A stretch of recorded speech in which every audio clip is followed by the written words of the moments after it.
Welcome to the We Are CC podcast. This is episode 39. I am Mr. Poppy. I am joined this week by Mr. Jared Woodard, the big man Oz, config_JSON. We were talking a little bit about this before the podcast started.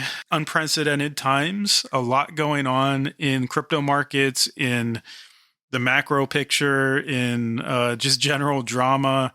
There's just a lot to cover. I don't think we're going to get to nearly everything this week. But, let's start off with, how do you feel? How are things going? Fantastic. Not for the things going on, all the very negative things going on in the market and the crypto space in the world, but as ever, super optimistic and bullish crypto world. These are trying times. We'll make it through together.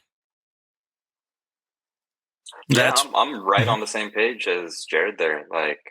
Despite the markets, right? Nothing has changed in terms of fundamentals. So we've just basically, it feels like maybe extended the crypto winter that we've been hoping would be ending sooner than later. It just seems like later, but I mean, nothing's changed. It's still the bear market. It's still the best time to build. It's a good time to accumulate on discounts and, not financial advice, but yeah, in general, I'm just looking forward to making it through the winter, so to speak. Yeah, literally, figuratively. Short and bearish, long-term bullish. Yeah, exactly, config. Short-term bearish. I think you can't help but be bearish at this point. There's really been such an unprecedented number of meltdowns from almost entirely on the centralized side of crypto.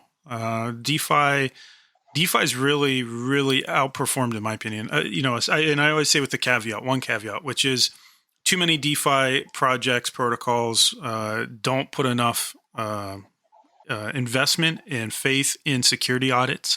So we do have a lot of hacks there. But from a general kind of market health standpoint, DeFi is really holding up. But it's our centralized friends, the exchanges, the centralized, borrow loan services. They're killing us. They're just they got they're the ones that got the regulators all worked up. They're the ones that have tanked the market. I don't know, but in some way, yeah. Go ahead. I'm just ranting. I absolutely agree, and I think I'm definitely don't want to play this never let a tragedy go to waste. That's not my attitude with this. But I do want to reflect on how I could have helped other people avoid a lot of this pain and suffering. And in doing that, pointing out that we got to raise our standards as a market, as a crypto community before getting into these things and what we could have done better going forward.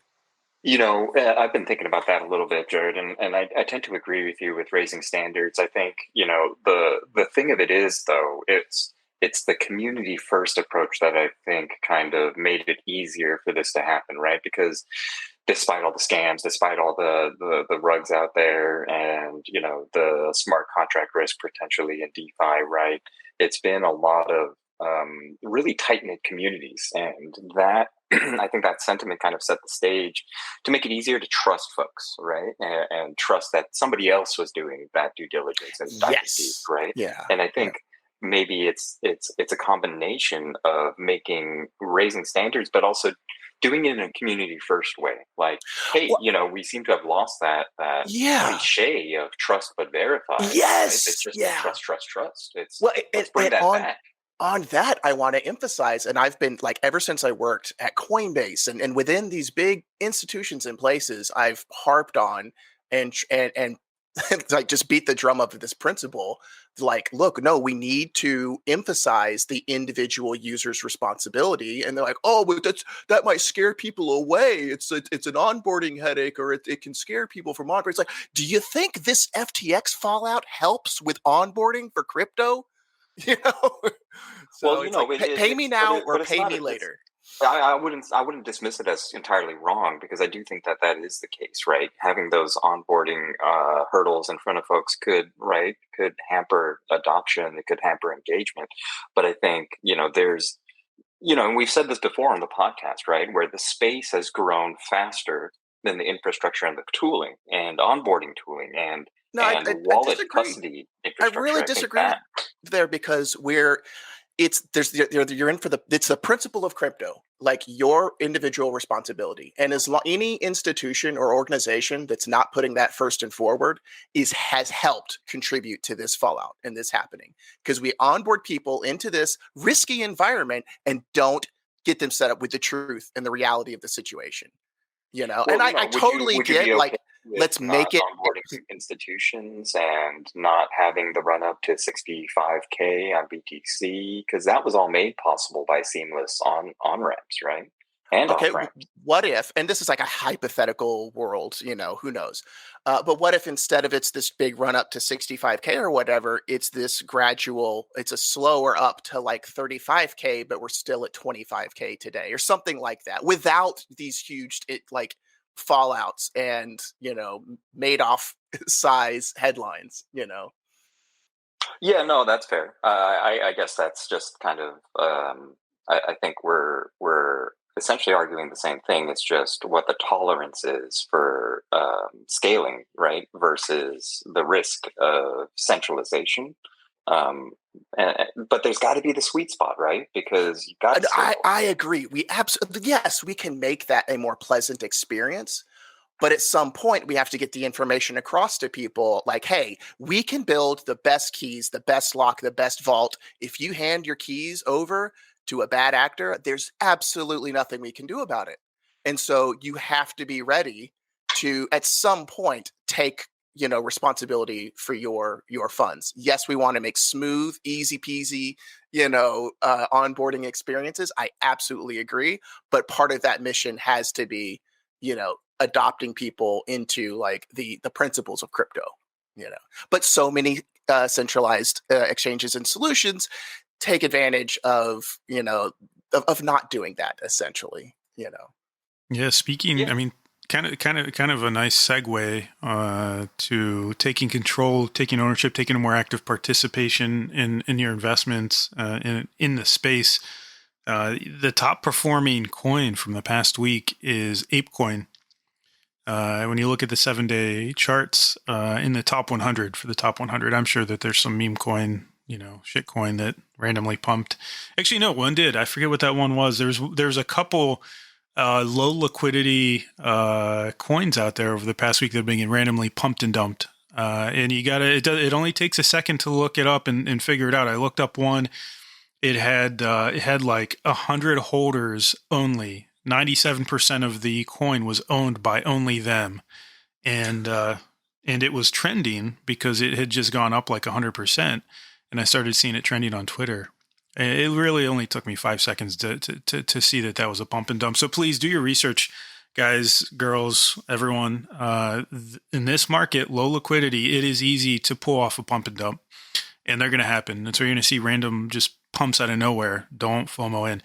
But ApeCoin, because they're currently running elections, or they're asking for candidates for the Ape Coin DAO Council. I don't know if you guys have seen any of that, and you're seeing a lot of people throwing their hats in. Some of them have experience in DeFi. Some of them are just influencers. Some of them just happen to own some expensive monkey JPEGs. But it's going to be interesting to see how that plays out. Mister, as the DeFi expert, what would your advice be to someone who has, let's say someone that has limited to no experience in the DeFi space that gets elected to that council? What are some pitfalls that they should look out for? Because it's a lot of money that they have in that ecosystem, and I'm surprised that they're not putting some more constraints around this, and we're just kind of trusting that people will elect the right person. Yeah, well, first of all, I think it's real. Like, I just want to give a little plug to the DeFi space in general. Just the fact that the DeFi plumbing, the foundations of DeFi are healthy, are as healthy as they're healthier now than before FTX went down, right? And I think that just kind of owes to the non-custodial nature, the fully reserve backed nature of most DeFi protocols, as long as they are legit.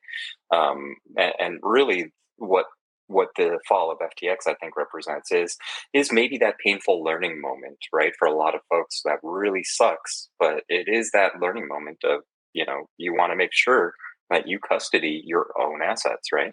As far as like advice to somebody that might get elected and might have, decision making potential, the best advice I could give is jump headfirst, dive into DeFi, go make your mistakes, go understand it, go spend that week and go explore, and make sure you go into look for protocols that are fully non-custodial, and you want to make sure that you have a good understanding of how those, maybe not how those protocols work down to the nitty gritty, but the high level concepts of how yield is generated, how tokens or whatever assets are custodied, and what the quality of the security checks, the audits, and the various types of audits that you can do.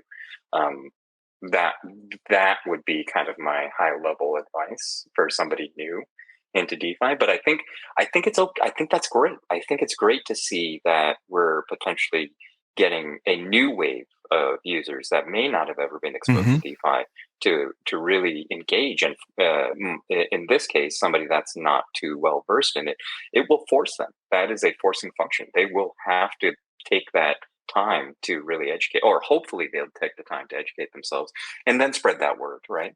Yeah. Spread kind of the utility of DeFi in general to everybody they talk to. Yeah, I think we've talked about it quite a few times in the past. How NFTs are kind of like an extension of how meme coins have helped onboard people, right? Stuff like Dogecoin or Bananos. It kind of offers an easy entry into crypto, and in the same way, NFTs do too, because it's something that people can understand without a high level technical understanding, or nuanced understanding of like tokenomics and smart contracts and things like that. But it's nice to see, as much criticism as we might sometimes give Yuga Labs or the apes, that DAO function and having that council and having that voice and participation and governance of that organization is going to be really great for the space, because so many people will have exposure to it and they'll start to get introduced to those concepts of self-governance and everything that comes with running a decentralized autonomous organization or some variant of it, which is what this will be. I think it's great. I'm excited to see where that goes. I just hope that they elect the right people, because I'm not as experienced as you, but I've been in the DeFi space long enough to know that one of the biggest pitfalls is having a team that doesn't understand the kind of science of how the yield is produced and how the different services impact each other that protocol might offer. Yeah, and it is a little bit risky, right? Because even with that high level understanding of the yield generation and the safety aspects, that's not even touching on the game theoretics, right? The game theory that's very much in play in all financial markets. That's a tough one to wrap your head around, right? Because the game theory does differ a bit from protocol to protocol, and then there is an overarching game theory within all of DeFi, right? And to try to understand how that might impact your future returns or the safety of your safety / stability of any investments. That worries me a bit, right? Because you kind of have to be in it for a while to really have get to the point where that game theory becomes a little bit more intuitive, and less of you have to really think through every single step. But yeah, and overall, I think it's great, and props to Yuga and Truth and all those projects that continue to build, continue to push forward, continue to innovate. I think it's so good to see, despite being in the market that we are. I'd like to share. Hey, I love it. I'd like to share like a personal anecdote that I think is very, very relevant to this time and what's going on, and around like vetting people and voting for people and things like that. Is always like just search their name online, look for court documents, things like that, failed businesses, what the explanation was there for. When I was dealing poker, and I always taught crypto, this was in West Palm Beach, Florida, like 2016, 17-ish. And I had like the dream situation. This really well-off, well-to-do guy was like, you sound like you really know what's going on with this stuff. I want to hire you to like launch and take over a project of mine. And it sounded like it was just, oh, dream come true. And then I had a friend of mine's like, how do you do, like, what do you know about this guy? You know, have you like even just done a cursory search online for his name? And so I went and did that.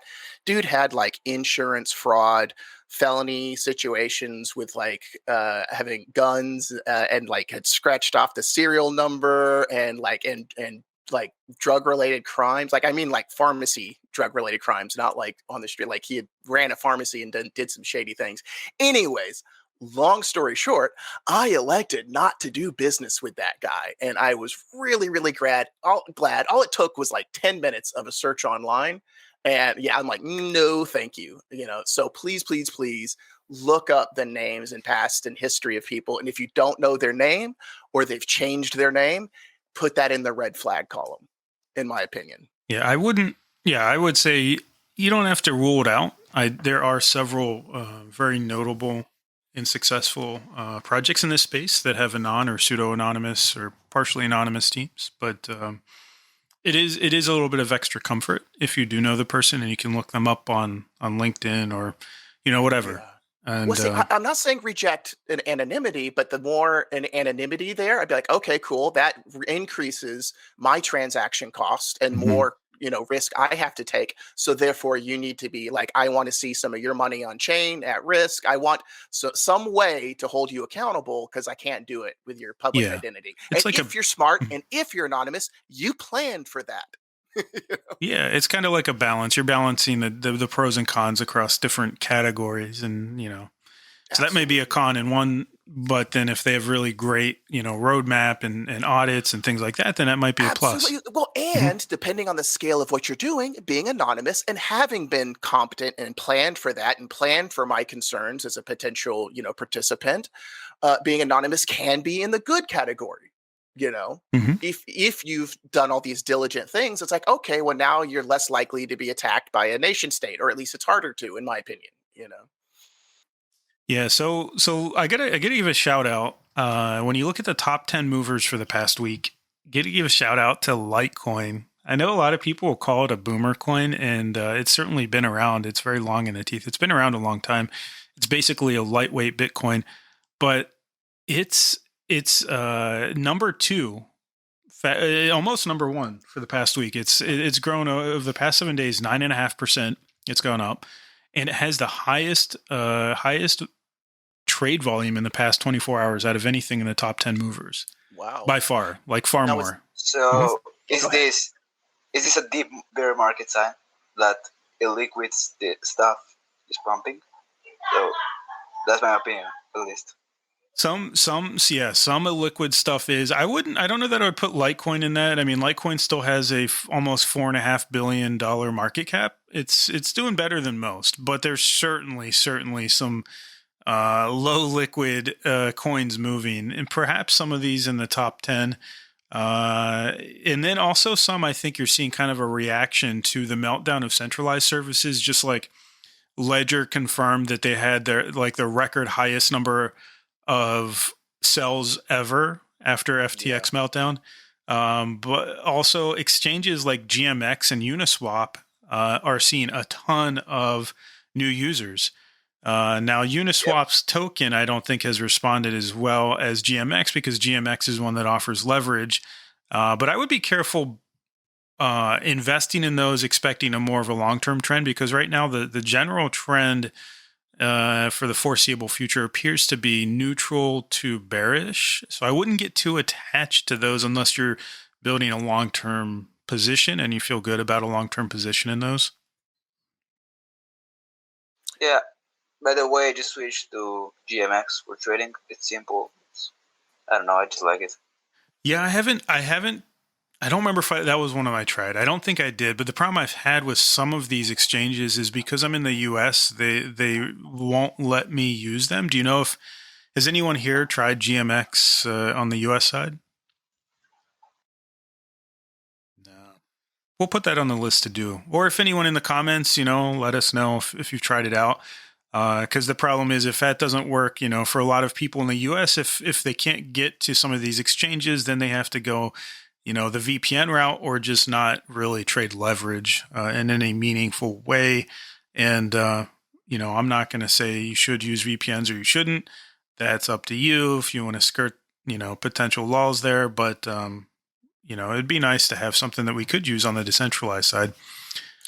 Do we know if the Litecoin pump came before or after? I think it was Saylor said that the big Bitcoin core guy Oh, said yeah. that Litecoin was likely what is it? What's the word? Commodity. Basically, saying it's not a security, claiming Yeah. that Bitcoin's in that class, and so this thing's probably in the same situation, which is a very big department from his largely BTC maxi only position. But I'm wondering if it came before or after that. Like, did the pump precipitate his attention, or did his commentary on that help precipitate the pump? Yeah, that's actually a good point. I do remember reading that tweet from Michael Saylor. He did say that he spoke favorably of Litecoin, and I think that could be a part of it. But also, I think Litecoin's been doing pretty good on its own relative to a lot of other altcoins in the market. Mm-hmm. It's always kind of an enigma in a way. I mean, it did lose its top 10 status. So Litecoin was a top 10 coin for almost a decade, continuously, aside from a couple months, I think, where some things like Ripple or some other things might have bumped them just out of it. And then in 2021, they got knocked out completely. And I don't think it's retaken the top 10, but it took a big hit when the founder cashed out. Yeah, that was years ago, but it did take a big hit. Yeah, but it still kind of remained very relevant, just in the background quietly. And I'm almost inclined to say that I know Tom Crown would definitely go on record saying this, but it may be a bit of a performer in the future. Just seeing how much interest there is in it now, and if regulations do come out that are kind of oppressive to altcoins, but favorable to Bitcoin, I could see Litecoin potentially following it there. Yeah, that was my prediction with the FTX collapse, that we see people going back to old, blue chip projects, things that have been around, that have stood the test of time.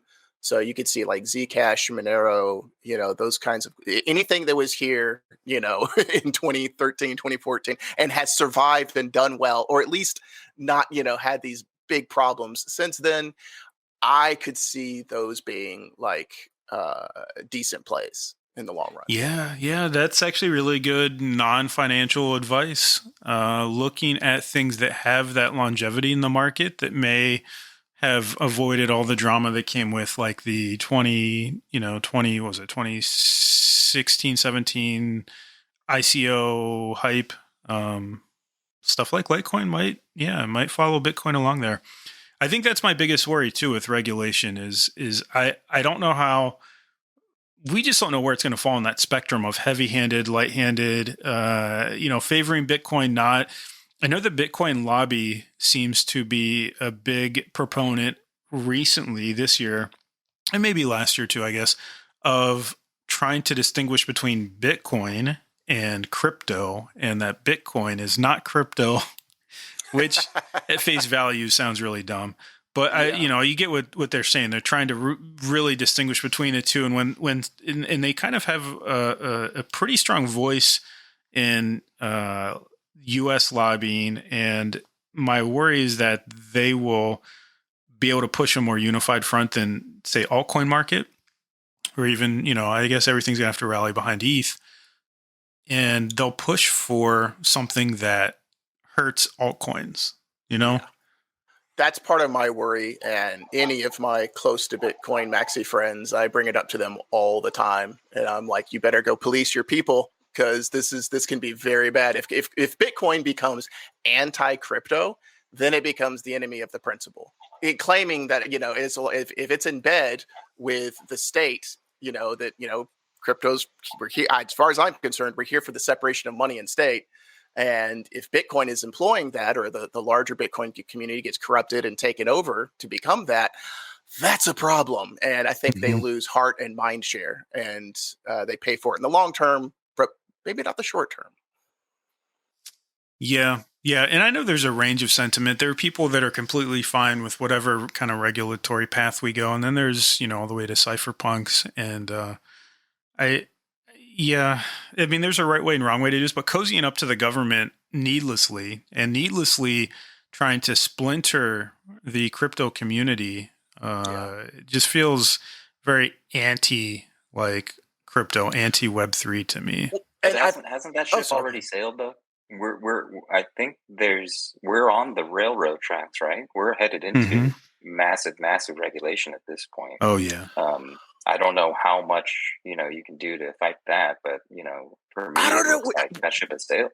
I think I could see like some really stupid ham-fisted legislation coming out, and then future, political situations having to come back and correct, the errors of the moment of the day. Mm-hmm. Yeah. Yeah. Well, we'll see. Well, here's something scary. I don't have this confirmed, but right before the podcast, I saw some headlines about SBF reportedly is going to testify in front of the U.S. Congress in December. If nothing else scares you over the next 60 days, that should worry you. This man is clearly untrustworthy, and that's putting it politely. I couldn't imagine if he really is called up to Congress, what he would say, but I imagine it's not going to be good. You know what? I don't hold the senators who conveniently outperform the market as like. I think he's just in good company there. It's like enjoys like, and that's that's part of how he's been able to get away with this stuff. Is he's played that game, and we the people don't hold them accountable. So. Yeah. Yeah, there's a lot going on though, and there's also some in Congress asking for an investigation into the SEC and into Gary Gensler. These are the folks that are responsible for regulating markets, to include crypto for now, that haven't regulated anything, honestly, and they keep refusing they this. Me on that regulation point, but it's kind of funny to watch little Gary get lit up right now. Yes, he made his own damn bed, man. Yes, they were going after LBRY. I hope he's happy with. Going after LBRY. I hope he's happy with all the TV time he got with Kim Kardashian. Right? Like that's a bad. Oh look, man, right? Yeah, that's something that gives me some hope and optimism. Gary's is that so cute. I'm seeing more and more people that are like, and it takes a moment. Maybe I have to point it out, but they're like, you know what? You're absolutely right. And, the regulators are the quote unquote regulators, just as bad, just as dirty, incompetent, vicious, malicious. Why are we expecting any kind of solution from that? Yeah. Well, it's just like we saw, like we talked about earlier with the centralized services and how human corruption led us down this path to see the market kind of implode on itself, to see all these billions of dollars lost, investors, left holding nothing because people like SBF or Do Kwon have ruined everyone. Right. The same thing with the government. I mean, power corrupts, greed kind of consumes people, leads them down the wrong path. And that's what we're seeing, I think, in a lot of different levels. I wouldn't be surprised at this point to find out that, confirmation that Gary Gensler in the background's been, collaborating with banks or with SBF or with whoever to kind of, take advantage of the market or to keep crypto down. There's a lot of conspiracy theories out there, and I'm not going to give validity to any of them because I'm not a big proponent of conspiracy theories usually, but there's definitely some bad actors, and I can't wait. I hope they do a formal investigation into the SEC over this, or just in general. We also got FTX core documents leaked. I don't know if you have seen it. They don't even know who their employees are. That is so fun. Really? Wow. Nothing surprises me anymore about FTX. They left.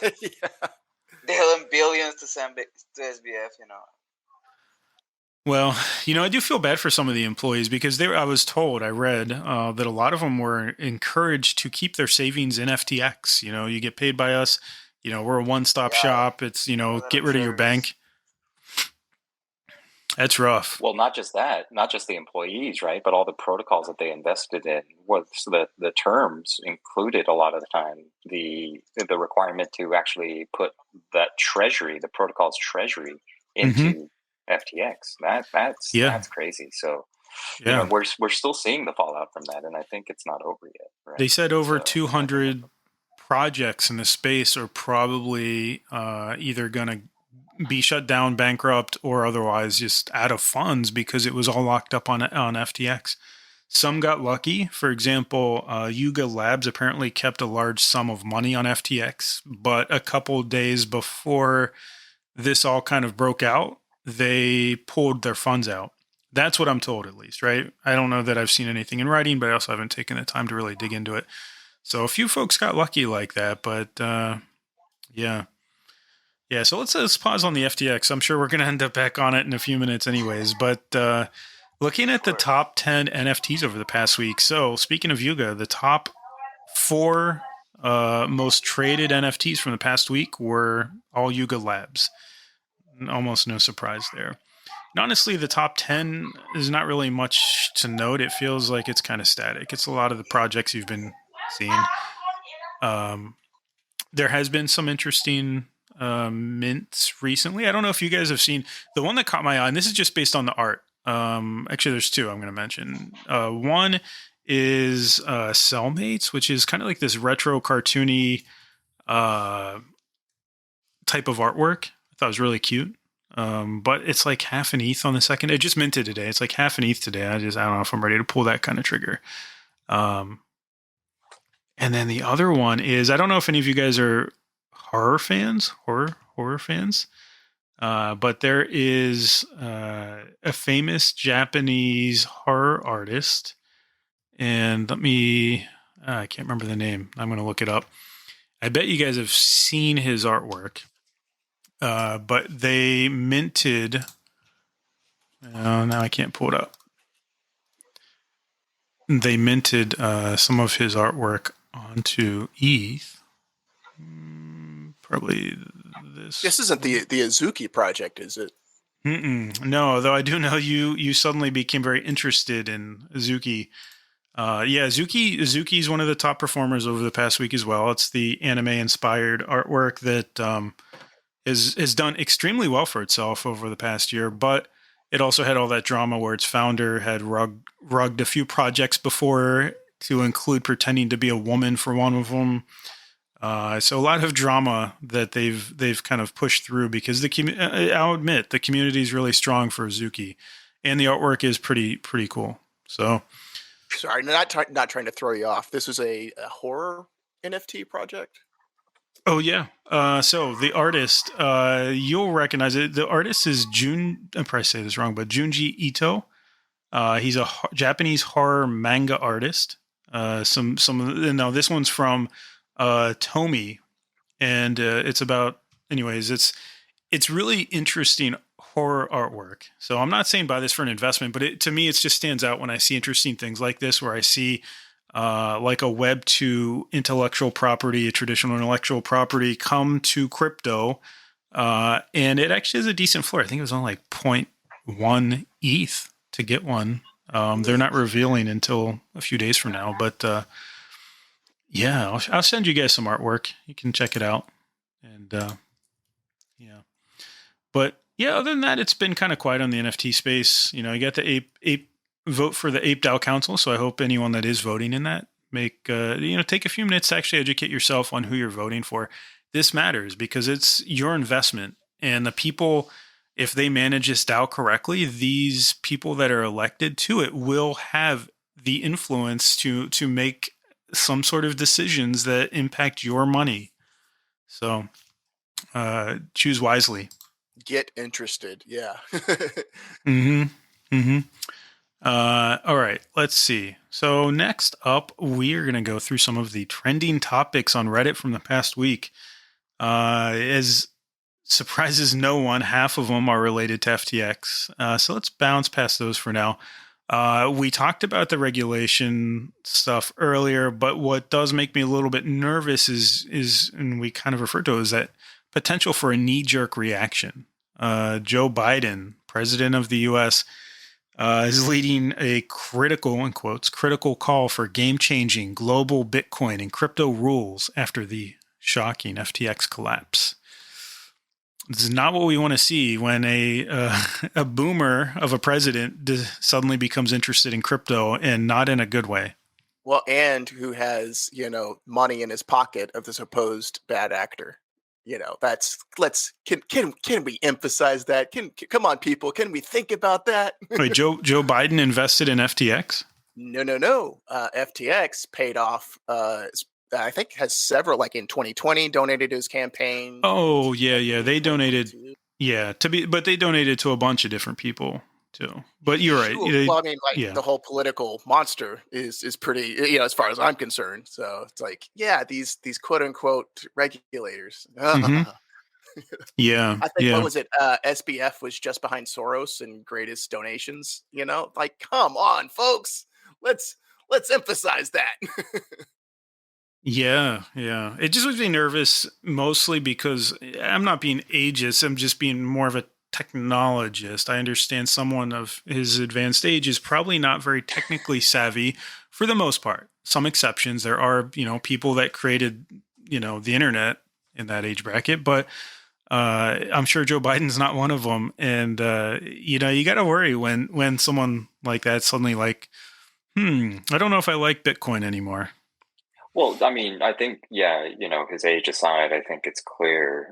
If it's not, let's put it on the table for discussion. Where there's a very high likelihood that he has zero insight into anything he's saying or about to do with the crypto regulations. It's all his, right? It's folks in his inner circle. So, kind of to Jared's point, it's not, I think it's sure there's whatever money in various pockets, but then, it's the second order, third order parts of his circle. Who is influencing those folks and what are their self-interests, right? Yeah.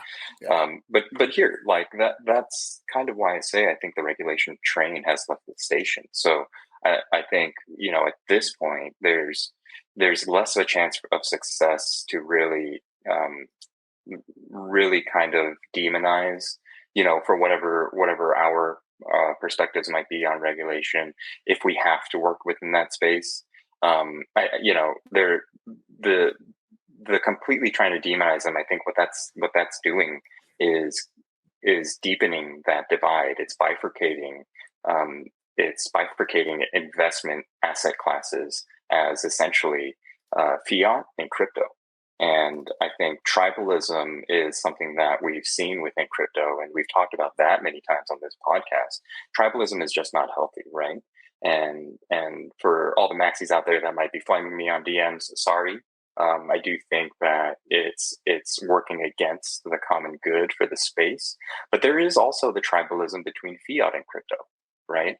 And I think if we have to, and we're forced to work within that regime, that fiat regime, then it really works against us as a space in general, to demonize them outright, because that's not a path to getting them on board, right? Because if you look at it's just strictly speaking within the U.S., if you look at the the support for regulations and the support that this upcoming push by the Biden administration, it does have support from both sides, right?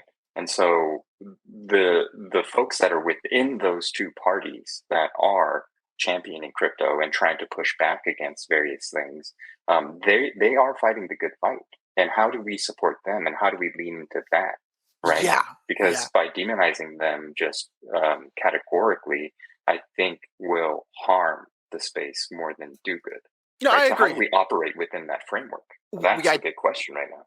We identify the minority of politicians that are actually helping and are pointing these things out, and are pointing out, like, the political system does have the capacity for us to vote in people that can help regulate it.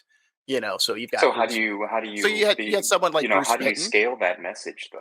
Right. Well, How we're do you doing it turn right that now. minority into the majority. We're having the conversation right now. People have to think of it, know of it as an option, and not believe that, like, the status quo is going to be like a good thing.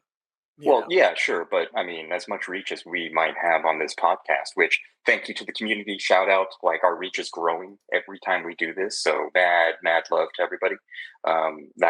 Everybody that's listening to this, that downloads the podcast is helping further that mission, right? The mission that we're on.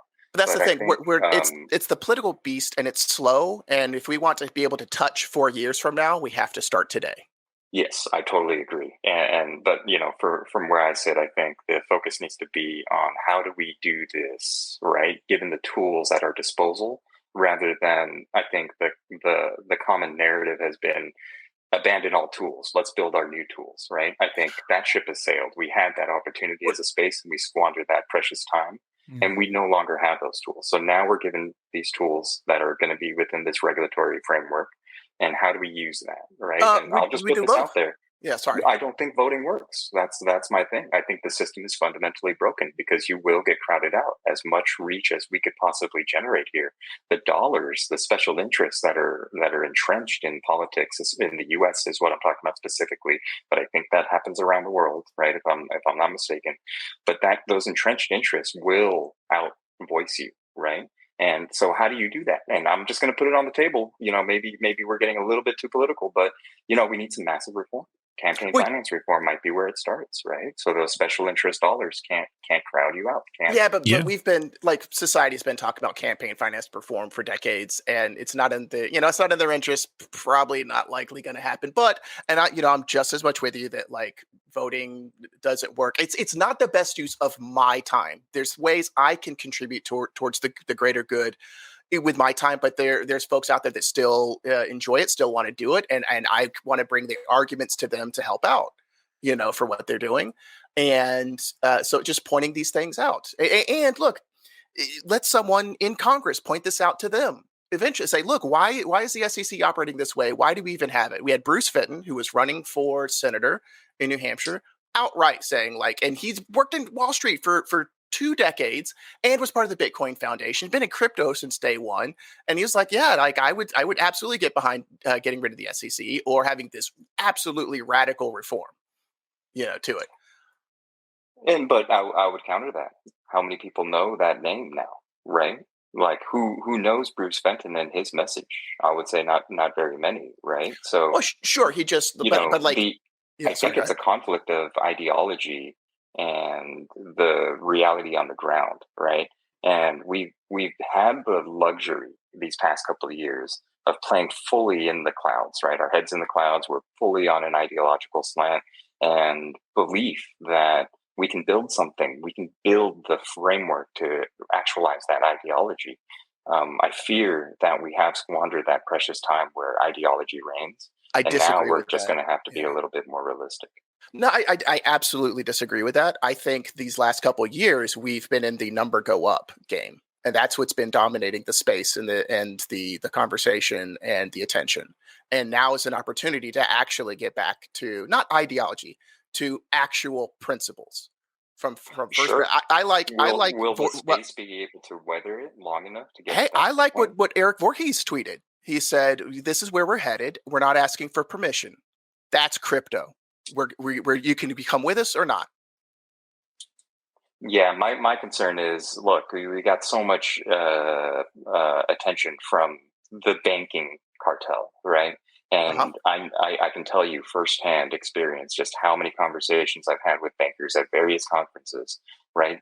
They are fully on board the blockchain train, right? And so there will come a time where the utility of a lot of crypto, let's call it crypto infrastructure, will be attacked directly by the banks. And unless we can fix that at the core, I think we run a high risk of seeing a lot more damage being done because they're not going to let go of the power that they have, right? The bankers, they do run the world right now because they do have the politicians in their pockets, right? And they have the money to outspend any project out there, period, right? They can buy entire protocols. And at that point, maybe that's where the ideology needs to be holding that last ground, is for folks that are facing potential acquisition and buyouts to the dark side, to go in-house, to go build this infrastructure for the incumbents, the bankers. If they can hold out, we're good. But I have a hard time seeing that, and maybe it's just where my head's at with the bear market. But that's the risk I see right now. Yep. So I think. Sorry. I was going to say. I think there's the reality is probably somewhere in between the two positions you guys have, but it's not. I don't think it's unusual to feel extremely frustrated and even to some degree helpless against the existing political banking mafia. It's an uphill battle, but that's kind of what we all signed up for when we came to crypto, right? Can I drop a bright pill for everyone? Because I don't want people to be depressed from this conversation. Yeah, the political things it's not gonna save your life. It's always been that way, and we as a species, as a people, we have done better and better things despite that. So don't be like unmotivated or this is this optimism here. There's opportunity here to do things we've never been able to do before, and even if we happen to fail, we'll probably still land better off than we were before. Like the whole political thing, it's been a game for such a long time, and here's the opportunity to try to get away from it. But hey, you know what? It's always been that way, and we've still done some pretty great things for each other. Like what is it? Like global poverty? Like these nice things aren't talked about. These like bright pill moments. Like global poverty's gone down drastically if you look over the last couple decades. Like radically. So there's a lot to be really optimistic about, and I think I'm even more optimistic, about things going forward. I don't, just because I know we don't have like a way through the political sphere and things. That's not the world that matters to me. It's I know that I get to have choices in my personal life and relationships, and that's how I'm going to make a difference. I love that, and I want to jump on that train. Actually, I love it for real. Like that is what we're trying to do here, right? For me, I'm just looking at the things before my eyes, and that's what's coloring me. Yeah. But I think, we do need to focus on that, and maybe it is get more political. And to that end, regardless of what your perspective might be on Andrew Yang in particular, that's why I really like the work he's doing with Lobby 3, right? He is putting a political DAO together that can have hopefully one day have a significant voice in the halls, the rooms where these discussions are happening, have the funding to make a difference. And maybe that's where we need to start focusing some more efforts. It's while the tech guys are building out, continuing to build on the tech side, the community at large, right? Everybody that's listening to this call and all your friends in crypto, my thing would be to urge everyone to get more political, right? Even though your votes don't count right now, we can still change the system so your vote does matter. But that won't happen without significant capital and a significant cohesive movement behind it. And maybe that's something like a Lobby 3. I don't want to plug him too much, but I love what he's doing over there. I would say personally, my perspective, and I'm not saying we walk in to have our representatives, like whether they're private representatives or public, walk into Congress and you're all evil. And, it's like, that's not really going to help, but we can have them coming in and look at Eric Voorhees, look at his debate with SBF. He's peaceful, he's kind, he's thoughtful in his responses, he doesn't attack, and he still holds the principal ground, points out the contradictions and things like that. To me, that's the kind of person I'd like to see be the face of crypto going in there. And I would suggest, in my personal opinion, again, where you put your wealth is a far more important vote than where you put your wealth is a far more important vote than what's on the paper, in my opinion. And just don't give it to politicians, in my personal opinion. Well, what about the ones that support crypto, though? If we're already in crypto, I think we've got better. They would have to have a very long history of supporting crypto and taking some slings and arrows for having done so, and have to have very, very free market leaning tendencies, a nice long history of that.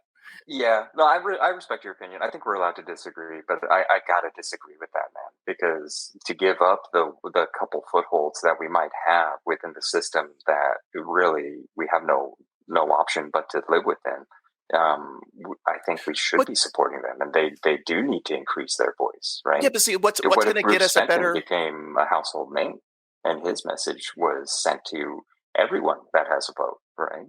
I think that there's some Sure, and he massive opportunity. self-funded $5 million for his campaign and didn't win. Right, So exactly my throwing point. He didn't win, right? but That's the the problem. other person had less and still won because they had the mind share of the attitude of the popular. And so here's my thing. What's a better return on our dollar? Talking to each other and convincing in our personal lives, convincing people which way to go vote. Because look, I vote at the state level, you know, and I'll probably go vote at the federal level. I just don't, it's how seriously do I take it? And um, so yeah. So what's a better return on our dollars? Okay, our personal relationships and having like our funds be in play there, or throwing it to situations where we can't really, hey, maybe if it is like a campaign Dow kind of thing, is there capacity for me to claw it back if they're not performing or if they say That would be something I cool. don't like? There we go. That I could kind of work with. Yeah.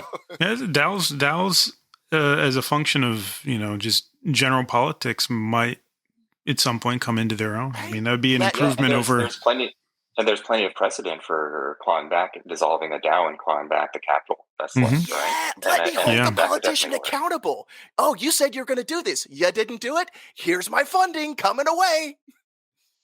Yeah, for me, I just think I tend to disagree. I think we do have to work on making sure that we can come to a middle ground, right? Because really, if this divide widens, I don't think that there's we're going to have a path forward to massive scale because we do need that voice. We need to grow it, right? We're talking about single digit percentages of populations participating in what we have built into something we were on the verge of calling mass scaling phase, right? Mm-hmm. And that, if you translate that into just the dollars that are being deployed politically, it's not. There's just no way to break into just that massive Yeah, noise we need. in the political system. Well, and We need that. I respect that, like that's where you're coming at it from, and I intellectually humble. I don't know, I don't know the absolute right answer. Hey, people in the audience, give us your comments. What do you think? What are your thoughts on this? Yeah. Okay, I'm going know. to speak. I'm going to speak a bit. So yeah, just TLDR on this. I haven't listened to it really in depth, but we get good letters like globally, and then these good letters get greedy and they turn into bad letters. And I think we now are in that phase with bad letters, coming from technological advances. Okay, crypto can solve this if the population gets together and revolts, like Yes. in many occasions in history. And yeah, that's what I think. Yeah, Works look for Yeah. at all me. the movements around the world and look at through history, right? It is the populist movement that needs to effectuate that change, in my opinion. We're Mhm. seeing the start of that again in Iran, right? And we're seeing that in places in Africa and Yemen, for example. I think that's our path, right? But how do you get that message out to that many people? Mhm. I Yeah. think that's a challenge right now. Yeah. Well, that's kind of the drawback, the good and bad. I think you said something earlier, Mister, about that. I think it was you. I'm not sure. There's a lot was said here in the past 20 minutes, but up until this cycle, that we were kind of under the radar of a lot of folks and a lot of governments, and we could kind of live that dream of this is what we want Web3 to be, but we as a minority, right, a very small part of the population, now it has at least entered, pop culture. People are aware of it. Regulators certainly are aware of it now, and there's no putting the genie back. So now it's a matter of trying to affect it as best as we can.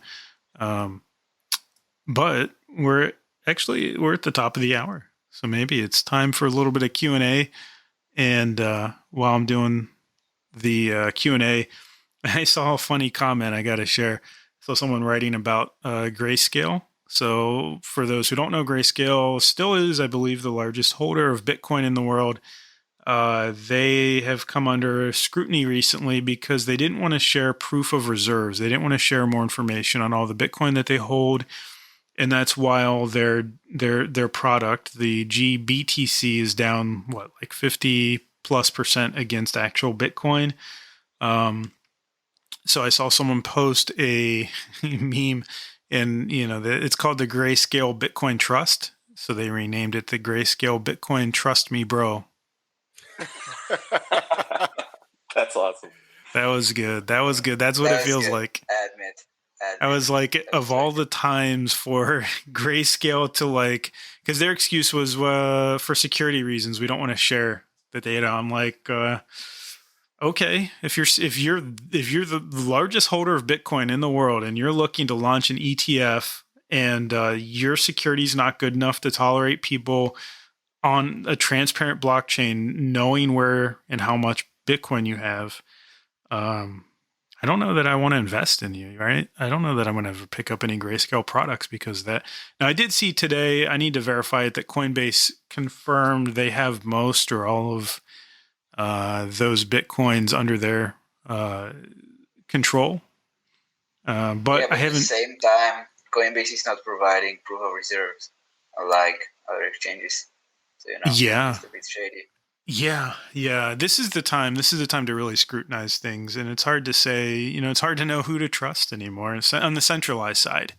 I don't know that I really trust anyone. It's just degrees of I trust you more than someone else, but I don't have 100% trust in anyone right now that's not decentralized. There's a few decentralized protocols that, assuming the audits are sufficient and don't have to worry about hackers like Uniswap, I would trust them. Although I will say, I don't know if you guys saw the news, but I believe they updated recently their terms of service and their privacy policy, and they do share information on users that interact with them with some other blockchain analysis firms. And there's quite a few of these now because there's a lot of money to be made reporting to things like tax agencies or the FBI or whoever, right? Mm-hmm. So they do share that. Keep that in mind. But I'm okay with I KYC to all these other exchanges anyways. I'm okay with them sharing my data. I'm not a terrorist or anything. Fine. Still trust them more than, say, going to Binance or Coinbase right now and keeping stuff there. Yeah, what worries me about the grayscale thing is we do run the risk of them hitting the threshold. I'm not sure what the threshold is exactly, but most of these ETFs, they come with charters, right? Where if certain metrics are met in terms of threshold for whether it's liquidity or maybe it's price action, whatever it is, there are thresholds where they need to dissolve that ETF and unwind the assets and return those to ETF investors. That would represent some catastrophic sell pressure on BTC, in my opinion. Yeah, that would be. So maybe 600, all the 10K, 12K price target guys out there might be right if Grayscale goes down. No, I bet it's even more than that. I mean, you're talking 630,000 Bitcoin that they would be obligated to sell if they dissolved, as I understand it. Not trying to panic people, and obviously we didn't read all the bylaws personally, so we need to verify them. But if that's the case, now I think there's other options they have. Like, for example, they could sell the trust to someone else. I believe there's probably something that could work out. But yeah, I mean, if that much Bitcoin hit the market right now, that would be absolutely wild. Yeah, maybe Kathy Wood would come and buy that fund out. She only buys at the top. Yep. I'm sure Saylor will. He can lower his liquidation price. El Salvador as well. It would be today's price. It's about $10 billion in Bitcoin, if I did my math right. Now, someone did the math of going through the current order books, but they only did it for like Binance, I think, and they tried to estimate where that would knock price to, and they estimated around $8K, I believe, $8,000. But I I don't know. I don't want to see that. I'll just say that. I don't want to see that. Although if it does happen, I can tell you what, I am loading up a lot of Bitcoin and ETH for sure. Like that's a fire sale. That's the very definition of fire sale. Yeah. Well, and that's like when I'm in this for like the long term, the principles and stuff like that. I'm not expecting. I'm not trying to time the market and sell at the top, come in at the bottom. And so in a long term play, it's like it's a win either way. Either the price goes up and I can liquidate some to help improve my life, which I do from time to time. It's great when I've made those choices and then the bear market's here and I've got something I bought.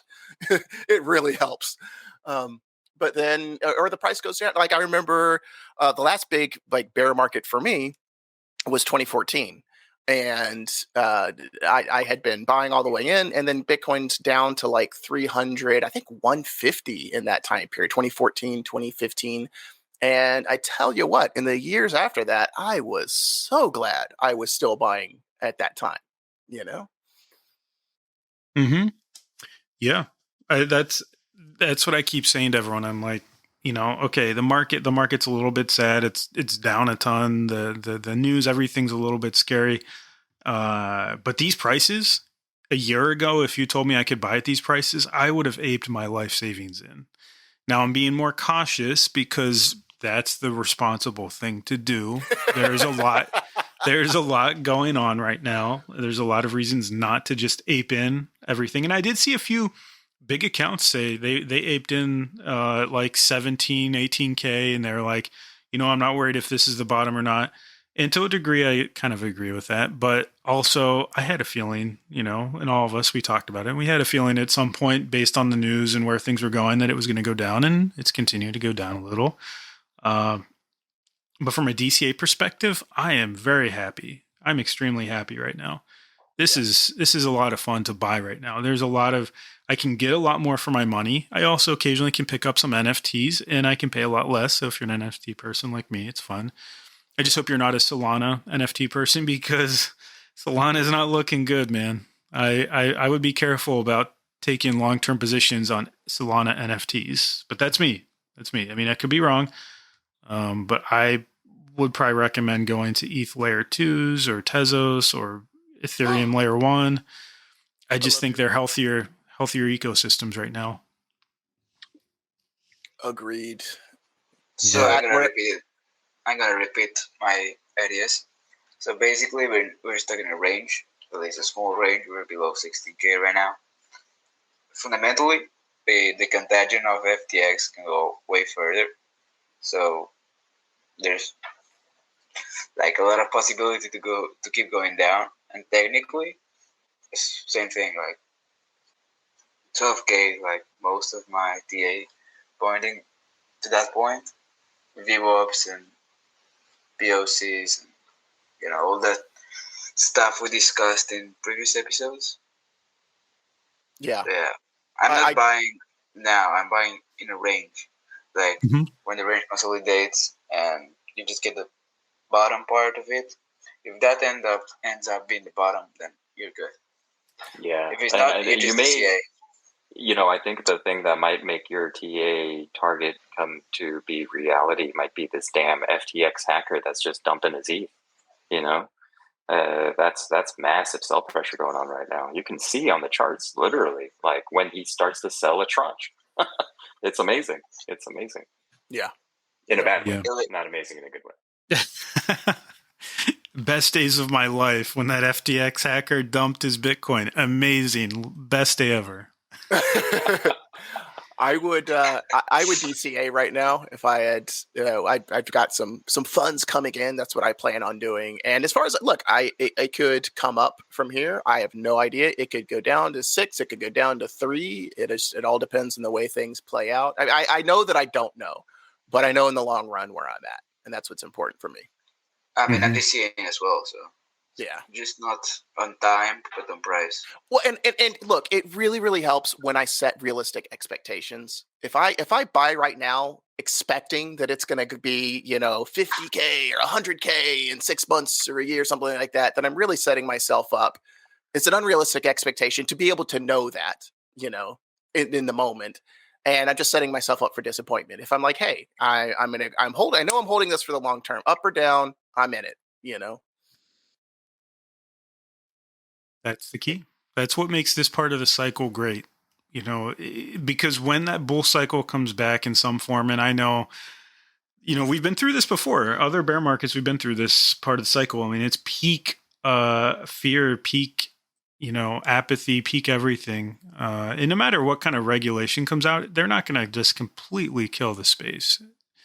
Things will continue on. In fact, things may continue on very much like they have today. One of the comments on Reddit was, and I didn't write down who was it. Oh, Enio Moores was talking about how they didn't expect much in the way of groundbreaking regulations from the U.S. Congress because they're just too dysfunctional. And that's a fair point. They are highly dysfunctional now. Split Congress, even more dysfunctional. It's possible that this takes a decade or more to play out. And in the meantime, they may just kind of drag their feet. Well, and if they come out with absolutely, ham-fisted, horrible regulation and it causes the price to drop, that would be super bullish for me in the moment to like an opportunity. Personally, that's my decision. Not that you should derive anything from that, but because what's going to happen is there will be created competition in the government space. And some jurisdictions will not have such regulation and will push back against that. Or political opponents will use that as an opportunity to disparage their opponents and run on different platforms, and then now you see much of the crypto ecosystem united in the shared interest, Mm-hmm. So just because, even if the regulation comes out and it starts wrecking things, my opinion, crypto is far too long. That toothpaste is not going back in the tube. In the long run, you can hurt it, you can't stop it. Yeah. Just going through questions. So if you guys see anything, go ahead, and I'm going to start with this one. Thoughts on crypto.com. So crypto.com is sponsoring. They get a bunch of ads at the World Cup, I believe, which kicked off this week. So good luck to everyone. I don't have a lot of faith that the U.S. will win. Our men's team is not exactly ever amazing, apparently, but should be fun. So crypto.com appears to have weathered the flood. They've done all the right things, in my opinion. Like when they lowered their card rates earlier, it was earlier this year, and everyone was so upset. I hope at this point people realize why they did that, and it was the right move, because they're still in operations. Well, a lot of these other guys are bankrupt, and their proof of reserves was very fishy. But it does seem like they certainly have a lot of money themselves. Some of the other exchanges they work with, not so sure. So I still wouldn't keep anything on there, but that's me. I don't keep my coins on any centralized service and haven't for a long time. So I don't know if you guys have any other thoughts on crypto.com, but Yeah, I think it's good. yeah. I think that I totally agree. I think the decisions that they made, as painful as they were to have to take all that, the flack from the community, it was the right decision in hindsight. But I think even in the moment, I think for me at least, it seemed like a prudent decision, and it did signal that things were not as good as maybe they wanted everybody to believe. But that's one of the other things too, is keep looking for entities that are making smart decisions, right? And for me, one of the most heartening team decisions from a protocol team made in the recent days was the Abracadabra team, right? They have their MIM, Magic Internet Money, their MIM stablecoin. It was partially collateralized in FTT, and the DeFi protocol that I'm involved with had a vault for that token, for that stablecoin. And we were really concerned, and we were just tracking, and really what we wanted to see was we were on the verge of halting that vault, right, and pulling and advising our entire community to withdraw out of that token. But that would have only happened if we didn't see a key move from that team, and that key move that we wanted to see came to be. It was as soon as any price spike that we see in FTT, we wanted to see that protocol offload all that debt, right? All that collateral, and get FTT off of the books in terms of collateral backing for their stablecoin, and they did that. And so when you see moves like that, when you see protocols, entities, even if they're centralized, whether they're centralized or decentralized, if you see those really high level prudent decisions being made, regardless of how it affects your wallet today, that is a bullish case. That should really give you some high confidence that the folks steering the ship are making those right decisions, and they're doing it from a long-term perspective, right? And a risk management perspective versus whatever is going to make everybody feel good right now, right? And those decisions ended up being great, the right decisions. So, I applaud CBC, centralization notwithstanding, and protocols like Abracadabra. They've been making all the right decisions. So good on them. Yeah. So here's a question from Furio Shonen. What are the fundamental price evaluations for Bitcoin? I think you could look at a few things like on-chain data. You could look at supply and demand. You could look at, where the miners sit in that equation. Are they selling? Are they buying? Are they holding? Is their profitability in the green right now based on the production cost of the Bitcoin for mining? Which right now it's a little bit dicey for them because the price is going pretty low, and we're probably going to see, like we do every cycle, you're going to have those waves of miner capitulation. You're going to see smaller miners probably put out of business. Obviously, at its core, Bitcoin is a transactional layer, financial transactional layer for payments and settlements. And so one of the ways people measure its value is looking at things like the actual utilization versus the cost. And I think hash rate plays into it, because hash rate can also start to bubble up metrics like the profit per watt that some of these miners are generating, because when that dips, you can be sure that they're offloading Bitcoin, right? So that they can pay for their operations. Those are all great. And I'm a huge fan of on-chain metrics. The one thing that's come to light, I think, that's goes against that, and maybe it'll change in recent days, is all the paper Bitcoin that's become clear now that was never actually interacting with supply, with on-chain supply. Amen. Right? You look at FTX, and they alone had a $1.4 billion hole in paper Bitcoin. So all that Bitcoin that was being traded on FTX, it didn't touch the chain. It didn't touch supply. So it actually was suppressing the price of Bitcoin. And so on-chain, for me, I think on-chain is the best way to get fundamentals, as long as people are trading on-chain. And that's a huge caveat. Yeah. That is one of the big frustrations, is the sheer amount of just leverage in the space and manipulation that probably came from players like Alameda and FTX. And this hacker that seems to be dumping as we speak. It's the gift that keeps giving. Keeps giving. Yeah. So let's see, what other comments, what other questions you guys have for us? So I did see, what was this one? Someone asked. Well, here's an easy one. What trading services do you recommend? Are there any decentralized trading systems? We talked about GMX earlier. I would say that's a candidate. It's becoming kind of a crowded space if you're looking to do like perps, margin trading of crypto on the decentralized side. GMX just comes to mind because it was kind of hyped by a lot of influencers and other folks, but Config has vouched for it, and I hear good things. Uniswap's good if you're just doing spot. You can, and it depends on what chain you're on. Uniswap doesn't cover every chain. For example, in like Avalanche, you'd go to Trader Joe, most likely. But Uniswap does cover.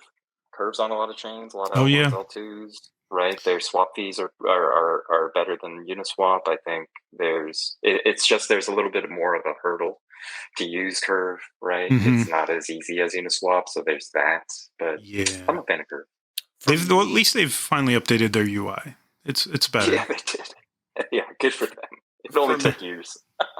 For me, I wouldn't leave funds anywhere. And so for a lot of my purposes, I feel like a KEX works because I'm in and I'm out. And in that sense, centralized exchange, I prefer Kraken just personally. I really like they help out in the space in terms of the regulatory side and the principles and that kind of stuff.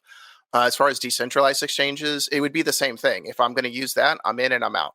I'm not leaving funds there. Anything I wouldn't, and it doesn't exist right now. If I were to leave funds somewhere, it would have to be in some environment where I can hold the people accountable that could make the mistakes with my funds. Like they got to have their money locked up that people can like vote and, really claw back or something like that. And I don't Yeah, see but anything like if you're that. using a DEX, though, you're not keeping your funds. That's what I'm saying. As long as I don't keep my funds, that like, because I know I imagine there's some like liquidity pool, some kind of thing where you've got I imagine there's going to be dexes out there that are like trying to get people onboarded in terms of like leaving their Yeah, funds the with liquidity promises of miners, with right? But if you're promises of just using it for returns and swapping, you sure, yeah, yeah, that's pretty absolutely, safe. Yeah. totally agree. Yeah, Yeah. So one of the comments, and I agree.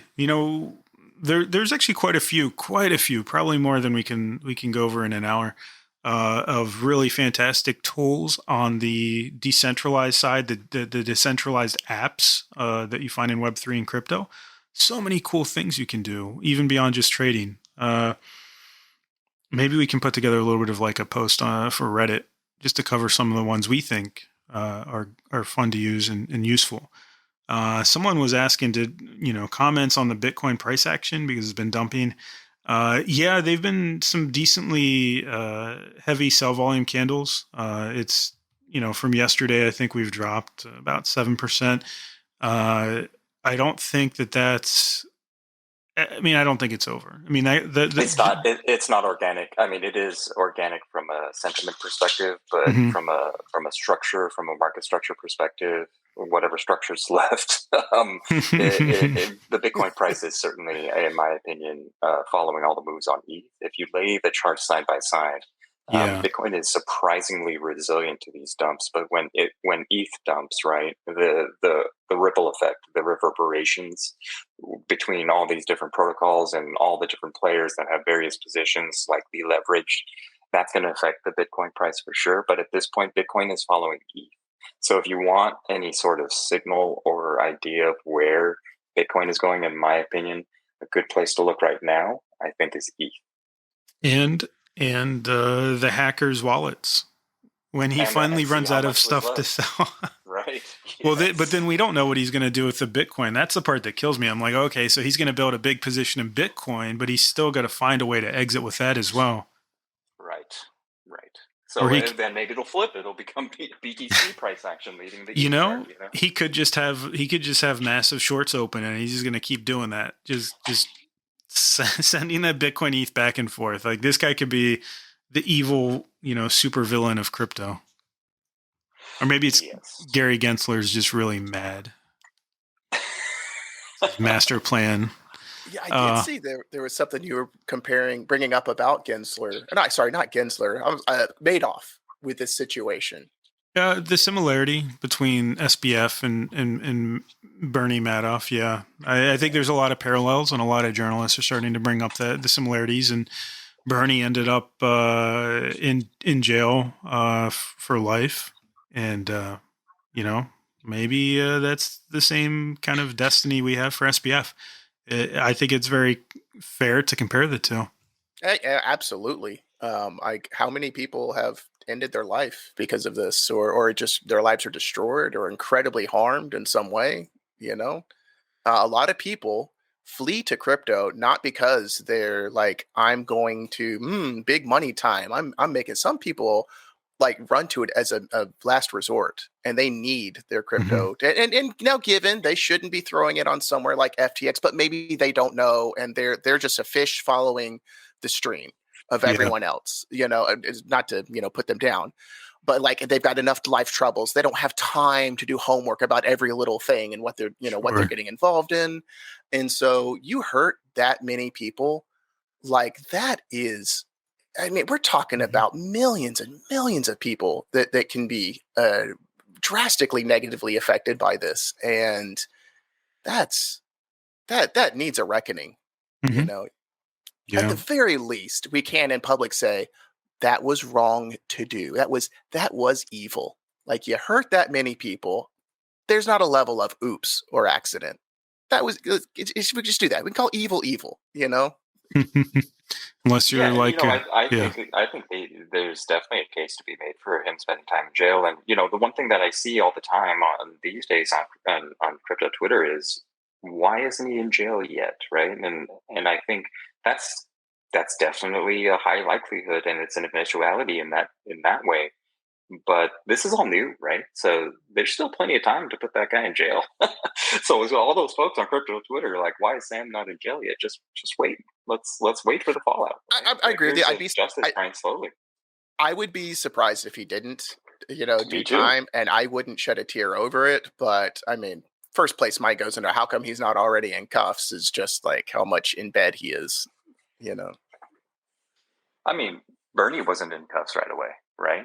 Because the blow That's up that fair. happened on That's Bernie fair. Madoff was largely out of public view until the story broke, Oh! and then it seemed like it was very, very fast. But What- the unwinding happened behind the scenes, right? It's just so happens that FTX unwound in the public eye, and it's still only been a couple weeks. Well, and so that let's is wait. a bright side of crypto. Like people think that, like, I think it was a great thing what CZ did, and I hate that people that suffer because of it. But this is a benefit of the free market. Your competition has an incentive to call out or show the nasty things you're doing, and it's a pay me now or pay me later type thing. This is going to unravel eventually. And wasn't Madoff like part of the regulatory environment? Wasn't he part of the SEC or something like that, or part of some board, regulatory board? And we're going to appeal to the regulators to fix this stuff? Ha ha ha! Yeah, that's well. Don't the regulators have to get involved at some point to put them in jail, though? Well, that's a different side of the regulation. That's the police coming. It's already a crime to commit fraud. Like that's what Eric Voorhees was pointing out. He's like, we don't need these added laws on the books. It's already a crime to steal from people. It's already a crime to commit fraud. We just have to go with that. Like there's already regulation in crypto. There's just something that people, have been making this argument for a long time, and shame on me, I haven't brought it up before. Is like there's already regulation in crypto. We're already regulated because it's already a crime to steal from people and commit fraud. I would take that a step further. I would say DeFi is inherently self-regulating. Right? The players that need to get flushed out. And group and hug. Group hug. Yeah, group hug. The challenge is in us getting everyone else to believe that. Or we need to get legacy finance up to the standards of crypto. That's the world we're in. Mm-hmm. There you go. So this is good. I like group hugs. I'm going to move on to the next couple questions. The first one is someone was asking, is crypto, so they've traveled 25 countries in Europe, and they said that when they talk to people that crypto is not really widely adopted. Is it in the U.S.? And the answer is no. That was the question I wanted. Yeah, that was the question I wanted to touch on. Yeah. I do this all the time. I've been a poker dealer, chatting up anyone and everyone. I've had, people, when you're at my table, you're trapped with me for half an hour, and talking crypto for years and years and years. And especially, in the poker environment, that's going to, there's a selection bias there for people that are more into crypto, but I've watched it grow over the years. And right now, I'm not obviously not a poker dealer anymore, but I live in a little mountain town in the middle of nowhere, and I go to get my hair cut, and I asked the lady who is cutting my hair, and she's heard about Bitcoin. That's what I've experienced. My experience is that I don't come across someone who hasn't at least heard of it. Like it's switched for me to where it's noteworthy when I bring it up to someone and they're not at least aware of it. Or understand it. Yeah, I think I tend to agree. I think the awareness around crypto in general, and especially BTC, is pretty much at scale, right? I think the next thing that I'd love to start hearing is people start saying self-custody, non-custodial. Yeah.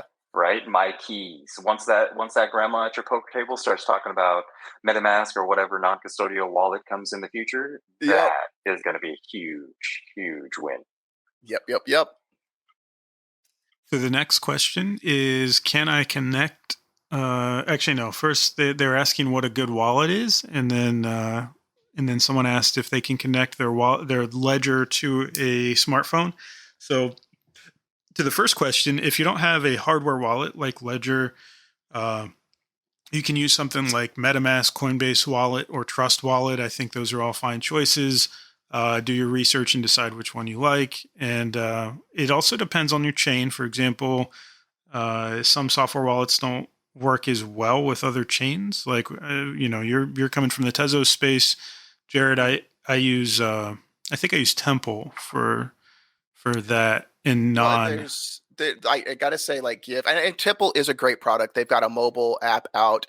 There's a Kukai wallet is another one. Give it a try. Like you can use your and look, this is a small amounts of funds thing. Don't store big amounts of money on the social login. Yes, you can use your ledger to get into Kukai. You can do a seed phrase, but for quick onboarding and just trying things out and checking things out, we use this all the time. It's the smoothest onboarding experience to just use your Twitter account, Gmail account, Facebook, whatever, and you can create a wallet in seconds. I was talking to someone today how you can have with our setup and their service, you can use your credit card and buy an NFT, and it's 30 seconds on their end because you don't have to jump through so many KYC hoops because you've already done that for your credit card. And you can have your social log, you have your wallet set up on Kukai, and within like a minute, you can have, your NFT. So very, very, very awesome stuff there. But on the wallet side, I have ledgers. I primarily use ledgers. I'm also looking into Trezor as well, because from my understanding, the hardware is more open source, and I want to encourage that in the world, in the space. And I'd like to see Ledger move to a more open source solution. But I do use my Ledger Nano. Which one is this? The X. You can use that on your smartphone. I'm happy with it. I have a good experience with it. Yeah. So lots of options. It just like start getting educated. Oh, and big thing. If you're asking about wallets, you're relatively new to crypto. There are imposters for anything and everything. All right. This is the internet. It's trivial for someone to clone a website and you think you're logging into or downloading or getting set up with MetaMask or something like that, and you're really, really not. So just be aware of that risk, and please, please, please be careful. If you're not positive, ask people in public, in several public places, get a lot of responses and answers. Just take your time. Don't rush into this. You've got time to do things right. And if you are buying a hardware wallet, just kind of going in line with Jared said, I would highly advise buy it only from reputable sources. Right? It's super easy for somebody to open a ledger package, compromise that ledger, or get the keys already set up and then reseal it, right? Yep. And send it off on eBay. Do not buy your ledgers or treasures on eBay, guys. And people have done that. It happens all the time. It's trivial to get a shrink wrap situation and make it look like it's a brand new sealed thing. So, like, personally, I just buy it directly from Ledger. Yeah, and there's a website you can actually go to Ledger, and there's a way to they give tips and how you can verify that you have a clean ledger, because that's a concern no matter which wallet you use, any hardware wallet you use. If you weren't there when it was manufactured, right, there's always that possibility. So it doesn't hurt to go through these steps and do everything they suggest just to be extra safe. And that'll help you verify that it's authentic, that it hasn't been used before or preceded. Highly recommend that. And it's easy to find. Just go, Google Ledger, buy from third party, and it goes through all those steps.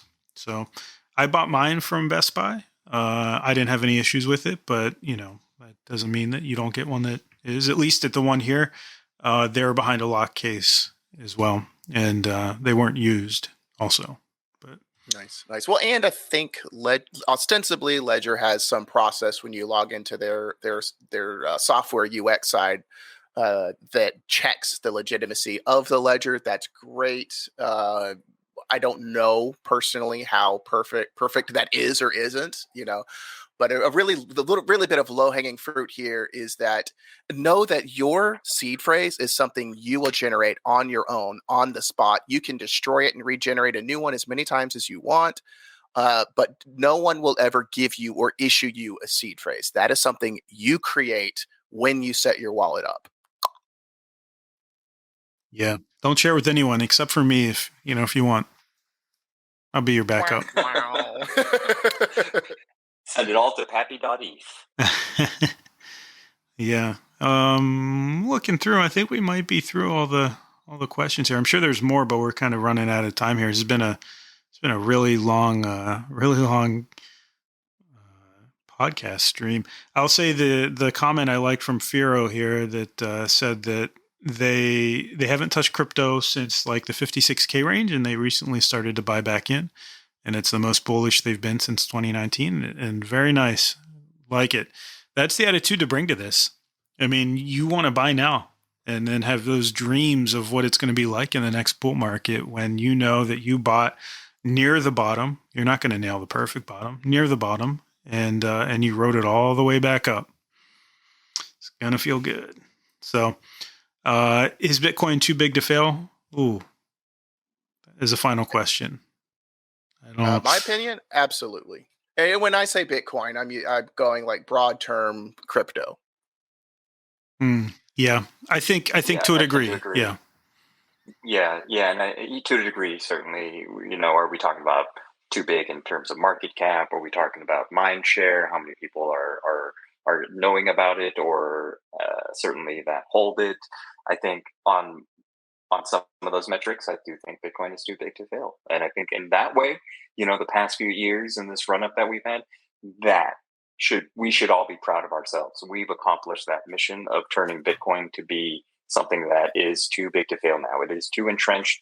It is hooked into the financial system too deeply now, for better or worse, right? So from an absolute failure perspective, my personal opinion is I don't think Bitcoin's going to fail. It's too big. Yeah. Amen. Yeah. I think go ahead, Poppy. In principle, perhaps not in name. I mean, I do think there's a world and a scenario where Bitcoin as a project could fail. It's not impossible, but I think as a space, the technology, the ideas, the innovation, and like you said, the hooks into financial services and in a lot of other industries, I don't think those are going away. I think the movement will continue regardless. What Satoshi has set into motion over a decade ago, it's not going away, even if it gets a little bit quiet sometimes.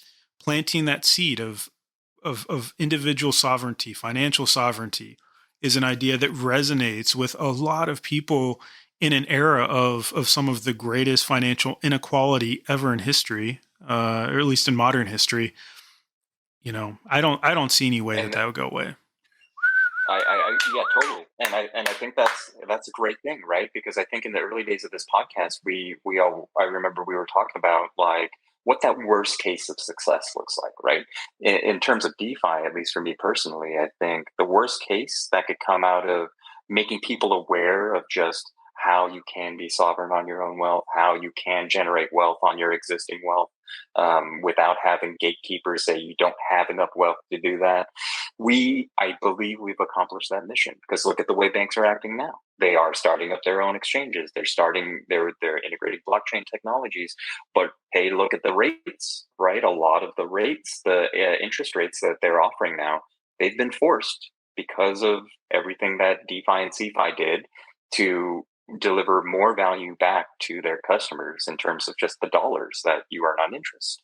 So in that way, mission accomplished. It'd be great if we can continue this, and I think we will. It's just a matter of time. Well said. Great points, guys. Great. Nice applause, even. That's awesome. Mm-hmm. I love it. Of course. Yeah. So it's been an hour and 40 minutes. Have we really gone that long? That's impressive. You guys stuck it out with me. I appreciate it. And to the audience as well. Thank you. I mean, if you're still sitting here, either you fell asleep, and I'm happy that we can be that ASMR kind of relaxing voice for you. But really do appreciate the audience. Appreciate the questions, everything. Don't forget to check us out. Buzzsprout is a good place to start, but we're on all the popular podcast sites as well, like Spotify and Apple, iTunes. Gentlemen, any parting comments to our audience? Thank you so much for spending your Monday with us. It's very, very nice. Yeah, thanks everyone for your support. Our job here is to not only entertain, but give you those perspectives and the information you need to make your own decisions. Please go make those decisions. Please go engage and keep supporting us.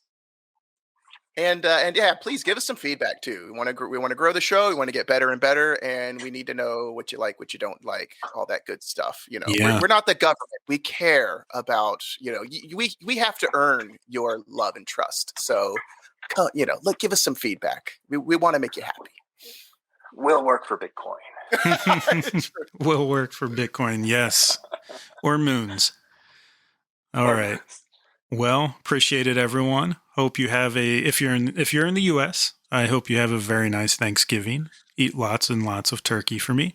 And be safe trading. Like we said, it's a spicy market out there. There's going to be good days and be bad days, but I don't think this contagion's done. So please be safe and get yourself a wallet, hardware wallet. And that's it. We're out of here. Have a good one.